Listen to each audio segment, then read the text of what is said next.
those that don't like us aren't against just one of us, they're against all of us. Our unity is our best deterrent. Star Trek has always had a complicated relationship with its own history. The franchise keeps going back in time, introducing civilizations, technologies, planets, and characters that supposedly existed long before the stories we've already seen. And every time it does, there's a risk. Because eventually you have to ask the uncomfortable question. If these people were really here all along, why have we never heard of them? That's exactly the problem that comes with the 4th season premiere of Star Trek Strange New Worlds. Except this time, the show has found a pretty clever way around it. The episode sends the Enterprise 65 million years into the past to a version of the solar system that is almost completely unrecognizable. Earth exists, Mars exists. But there's something else there too. A third M-class world. And living on that world is an alien species that Star Trek has never mentioned before. They're called the Doldrum, and they're not alone. Because Strange New Worlds has also introduced something even more surprising: Martians. Not humans living on Mars. Not colonists. Actual, intelligent life that evolved on Mars long before humanity ever existed. And at first, this sounds like a massive continuity problem. But then the episode reveals something much stranger. The reason we've never heard of either civilization is because they're not supposed to survive. And that's where Valles Marineris turns into one of the more fascinating time travel stories Star Trek has attempted. When Pike and the Enterprise arrive in the distant past, they initially don't even realize they're in the solar system. There are too many planets. 3 of them are M-class. And eventually they discover that those planets are Earth, Mars, and the homeworld of the Doldrum, known simply as Sol V. That's already an extraordinary discovery. But the real problem begins when the Enterprise encounters the Martians. The Martians have been fighting the Doldrum for generations. And from their perspective, there isn't much mystery about who the enemy is. Need to do is destroy the Doldrum before they devour. The Doldrum are monstrous insectoid creatures. One of their ships landed on Mars and began changing the surrounding environment. The Martians interpreted that as an invasion. And once that interpretation took hold, the conflict became something much bigger than a misunderstanding. It became a blood feud. The Martians believed the Doldrum were trying to destroy them. The Doldrum, meanwhile, seemed to be doing something that looked almost identical to an invasion. And this is where Pike starts to suspect that the obvious explanation might not be the correct one. Because what if the Doldrum weren't actually attacking Mars? What if they were trying to escape their own world? That possibility changes the entire conflict. Suddenly, the Doldrum aren't necessarily invaders. They might be refugees. Their attempts to alter the environment could have been an attempt to find somewhere else to live.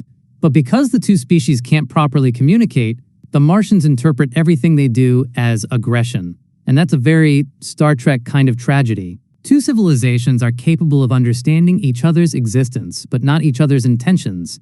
And when you can't communicate, fear fills in the gaps. The situation gets even worse when the Martian leader, Commander Cassell, discovers something from the Enterprise's database.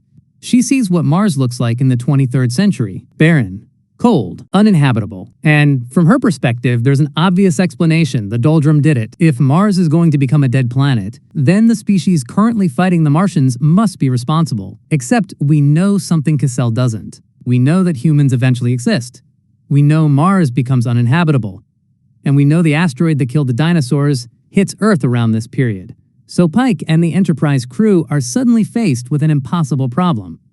They know the future, but they can't simply stop the past from happening. And then Cassell gets access to Starfleet technology. And she makes the decision that changes everything. She destroys the Doldrum homeworld. Sol V is wiped out. The Doldrum civilization is effectively erased. And from the perspective of the Martians, they've just protected themselves from an enemy. But from Pike's perspective, something much more complicated has happened. Because the destruction of Sol V doesn't simply eliminate an alien civilization. It changes the solar system. The planets shift, Mars cools, Earth changes. And then we get the twist that makes the whole episode work. A piece of the destroyed Sol V becomes the asteroid that eventually strikes Earth. The same asteroid that wipes out the dinosaurs. The same extinction event that clears the evolutionary path for mammals. And eventually, for humans. Think about how insane that is. The Doldrum didn't simply exist before humanity. The planet of our solar system is the Doldrum homeworld. Their destruction becomes part of the chain of events that allows humanity to exist. And the Martians aren't simply forgotten because the writers didn't want to deal with them later. They're gone because the timeline itself requires them to disappear. The very event that destroys their civilization helps create ours. That's an incredibly bleak piece of Star Trek history. Humanity inherits a future made possible by the destruction of two other intelligent civilizations. And it gets even stranger, because the Martians don't necessarily disappear completely either. M'Benga later discovers fragments of Martian DNA throughout the galaxy. So maybe the Martians aren't truly extinct. Maybe they left. Maybe they spread. Maybe pieces of their biological legacy became part of other life forms. And that gives the episode an almost mythological quality. The people who once lived on Mars are gone from the history books, but traces of them remain everywhere. And this is why I actually think the Doldrum and Martians are a clever solution to one of Star Trek's biggest prequel problems. Whenever a prequel introduces something that supposedly existed before the established timeline, you're left wondering why nobody ever mentioned it. We saw this problem with species like the Denobulans. They were important in Enterprise, but then their apparent absence from later centuries becomes noticeable. But Strange New Worlds has given itself a huge advantage here. These civilizations existed 65 million years ago. That's an enormous amount of time for them to disappear. There doesn't need to be a complicated explanation for why the Federation doesn't know about the Doldrum. There doesn't need to be some secret database entry explaining why nobody has mentioned the Martians. The answer is simply that their civilizations were destroyed or scattered long before humanity became a spacefaring civilization. And somehow, that makes their story more tragic, because the Enterprise crew gets to meet people who will become completely irrelevant to the future. They know these civilizations exist. They know what happens to them, and they have to watch history happen anyway. That's one of the oldest themes in Star Trek. What does it mean to know the future? And what does it cost to preserve it? But there's another part of Strange New Worlds Season 4 that's playing with Star Trek history in a completely different way. And this time, the connection isn't to the ancient past. It's another science fiction story. Because the Griffin incident is very clearly playing with the legacy of Event Horizon. The episode follows the Enterprise crew aboard the mysterious USS Griffin, and the horror influence becomes obvious very quickly. But what's interesting is that Star Trek actually has a bizarre connection to Event Horizon that goes back decades. And it's one of those cases where a real-world Easter egg almost creates a strange, alternate possibility for Star Trek canon. The connection comes from Star Trek Voyager, specifically the episode Random Thoughts. In that story, Voyager encounters the Mari, a telepathic civilization that has outlawed violent thoughts. Not violent actions. Violent thoughts. The Mari believe that thinking about violence is itself dangerous, and naturally that creates a huge problem for B'Elanna Torres. Because B'Elanna is B'Elanna. She has a temper, she's Klingon, and she's capable of thinking some pretty violent things without actually acting on them. The Mari don't care about that distinction. For them, the thought itself is the crime. But then the episode reveals something much darker. Their society hasn't eliminated violent thoughts. It has simply driven them underground. There's a black market where people trade memories that contain aggressive or disturbing experiences. Violence has become contraband. And during one of the episode's key sequences, Tuvok agrees to provide some of his own violent memories.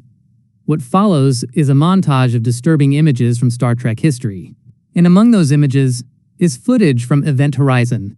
Yes, actual footage from the 1997 horror movie appears in a Star Trek episode. It's one of those strange little moments where the real world and the fictional universe almost collide. Paramount owned both properties, so there wasn't really a rights issue. But the result is still bizarre, because Event Horizon is an R-rated horror movie. Voyager is Star Trek, and yet, for a few seconds, they're effectively sharing the same visual space. Of course, the safest explanation is that this is simply an Easter egg. The producers wanted to use some disturbing footage. Paramount owned the footage, and someone thought it would be funny to include it. That's probably all it was. But there is another interpretation that's much more entertaining. What if Event Horizon actually happened in the Star Trek universe? What if the Maris weren't watching a movie? What if Tuvok were seeing a real historical event? Because if you take the scene literally, it creates a fascinating possibility. Tuvok knows what he's looking at. Or at least, he appears to. And that means Event Horizon could theoretically exist somewhere inside Star Trek history. The problem, of course, is that this almost certainly wasn't intended as canon. It's a crossover joke. A Paramount Easter egg. Nothing more. But that's part of the fun of Star Trek. The franchise has been around long enough that these accidental connections can become their own little pieces of lore, And that's really what makes these two stories interesting when you put them next to each other. The Doldrum and The Martians show strange new worlds going backward through Star Trek history. The Event Horizon connection shows the franchise looking sideways at the larger science fiction universe that exists around it. And both are playing with the same basic idea. What else has been there all along? That's an incredibly dangerous question for a franchise as old as Star Trek, because every time you go back and add something new, you risk changing what the audience thought the universe was. But Valles Marineris gets away with it because the episode makes the disappearance part of the story. The Doldrum aren't missing from later Star Trek because nobody remembered them. They're missing because their world was destroyed. The Martians aren't sitting around somewhere waiting to be mentioned. Their civilization leaves the solar system, their planet becomes uninhabitable, and eventually humanity inherits a solar system that looks completely different from the one Pike encountered. And that's what makes the episode's central paradox so good. The Enterprise goes back in time, expecting to observe history. Instead, it discovers that history was already connected to them. The Doldrum's destruction creates the asteroid. The asteroid creates the conditions for humanity. Humanity eventually creates Starfleet. Starfleet sends the Enterprise into the past. And the Enterprise becomes involved in the chain of events that created the world it already knows. It's a perfect time travel loop. Humanity doesn't simply discover its own history. It becomes part of the reason that history happened. And that may be the most Star Trek thing about the entire episode. Because underneath the alien species, the time travel, the ancient Mars, and the impossible continuity problem, the story is really asking one question. How much of the future are we willing to sacrifice the past to preserve? Pike knows what humanity becomes. He knows what Mars becomes. He knows the dinosaurs have to die. He knows the timeline has to remain intact. And eventually he has to stand there and let history happen. Not because it's good, not because it's fair, but because sometimes knowing the future means understanding that you can't save everyone who deserves to be saved. And that's a pretty brutal idea for Star Trek. But it's also exactly why Valles Marineris works. The episode introduces two civilizations that were never supposed to exist in our understanding of Star Trek history. And then, instead of pretending they don't matter, it makes their disappearance one of the reasons the future exists at all. Which means that 65 million years before Kirk, before Spock, before the Federation, before humanity ever reaches the stars, there were already civilizations fighting over the same things Star Trek has always been interested in: fear, survival, miscommunication, and the terrifying consequences of believing you know what the other side intends. And maybe that's the real connection between the Doldrum, the Martians, and even the strange horror story aboard the Griffin. Star Trek keeps reminding us that the universe is much older, stranger, and more connected than the characters realize. Sometimes those connections become history, sometimes they become legends, and sometimes they disappear completely. But if Strange New Worlds keeps digging this far into Star Trek's past, there's one thing I'm becoming increasingly convinced of. The franchise hasn't finished rewriting the history we thought we already knew.